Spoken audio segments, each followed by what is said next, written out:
நம்ம இன்றைக்கி ஒரு சிமிலி செய்யலாம்ப்பா. ஏற்கனவே நான் செய்து வீடியோ போட்டிருக்கேன், திரும்பவும் இப்போ பண்ணலாம். இது பாருங்கள், வேர்க்கடலை எடுத்து வச்சுருக்கேன். இது நம்ம ஊருக்கு போனேன், இங்கே நாட்டு வேர்க்கடலை கொடுத்தாங்க. ரொம்ப அருமையாக இருக்கு பாருங்கள், குட்டி குட்டியாக எவ்வளோ அழகாக. இங்கே இது மாதிரி கிடைக்கிறதே இல்லை, ஹைப்ரிட் தான் பெருசு பெருசாக. அப்புறம் அதுக்கு எள் எடுத்து வச்சுருக்கேன். அப்புறம் கேழ்வரகு மாவு, வெல்லம். இது கொஞ்சோண்டு உப்பு போட்டு பிசைஞ்சிட்டு நெய் போட்டு தட்டணும். ரொட்டி தட்டிட்டு இதை வறுத்து, இதையும் வறுத்து எல்லாத்தையும் ஒன்றா போட்டு சிமிலி இடிக்கணும். பார்க்கலாம் வாங்க எப்படி பண்ணலான்ட்டு. இதை பாருங்கப்பா, இது வானலில் போட்டு வறுத்துட்ருக்கேன். இது நல்லா வெடிக்க ஆரம்பிச்சிச்சு, செவந்துருச்சு, கலர் மாதிரி வந்துடுச்சு. இப்போ இந்த எள் வந்து தனியாக வறுத்திங்கன்னா அது தெரிக்கும். அப்படி இதிலே கொட்டிட்டோம்னா அடியில் போய் இதாகிடும், பொரியவும் செஞ்சிடும். அது வெளியில் தெரிக்காது இருக்கும். அதுக்கு தான் இப்போ நம்ம வறுத்துக்கலாம். அந்த எள்ளையும் சேர்த்து வறுத்துடுவோம். வேலை செய்ய செய்ய புரிஞ்சிடும்ப்பா எந்த வேலையுமே.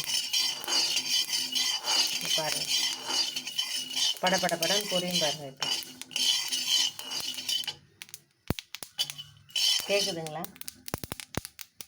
எல்லாமே பொரியும், வேர்க்கடலையும் பொரியும், அந்த எள்ளும் பொரியும். பாருங்கள், அதை எடுத்து போட்டேன். நெய் ஒரு ஸ்பூன் போட்டிருக்கேன். இந்த மாவு இந்த மாதிரி சப்பாத்தி மாவு பதத்துக்கு பிசைஞ்சிக்கணும். கையில் தொட்டால் ஒட்டாதுங்க, அந்த அளவுக்கு தான் இருக்கும்.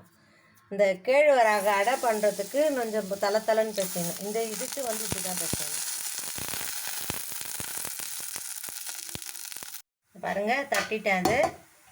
இதை கொஞ்சம் இப்படி தட்டு போட்டு கவுத்து மூடுங்க. அது என்னென்னா கொஞ்சம் உள்ளவும் வெந்துடும், வெளியிலையும் வந்துடும். அது வெந்ததுக்கு அப்புறமா திருப்பி போட்டு எடுத்துக்கலாம். நெய் போட்டிங்கன்னா ரொம்ப நல்லாயிருக்கும். நெய் பிடிக்காதவங்க எண்ணெய் போட்டுக்காங்க, நல்லெண்ணெய் போடலாம், கல்லெண்ணெய் போடலாம். பார்த்தீங்களா, தட்டி எடுத்துட்டேன். இது வெந்துருச்சு. இப்போ இந்த வேர்க்கடலையும் எள்ளையும் போட்டு நம்ம மிக்சியில் ஒரு நுணுக்கலாம்பா.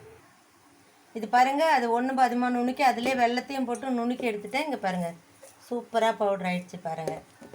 இப்போ இந்த அடையை போட்டு மிக்சியில் ஒரு சுற்றலாம். நம்ம டிப் பண்ணாலே அப்படியே உதிர்ன மாதிரி ஆகிடும். பார்த்தீங்களா, உதிராகிடும் பாருங்கள். இது அடை தட்டி போட்டால் தான்ப்பா அந்த டேஸ்ட்டு சூப்பராக இருக்கும். இது புட்டு கூட பண்ணுவாங்க, ஆனால் அந்த டேஸ்ட் நல்லா இருக்காது. அந்த அடை தான் அந்த டேஸ்ட்டு. இது நல்லா இப்போ பிசைஞ்சு நம்ம உருண்டையாக உருட்ட வேண்டியது தான். பார்க்கலாம் வாங்க.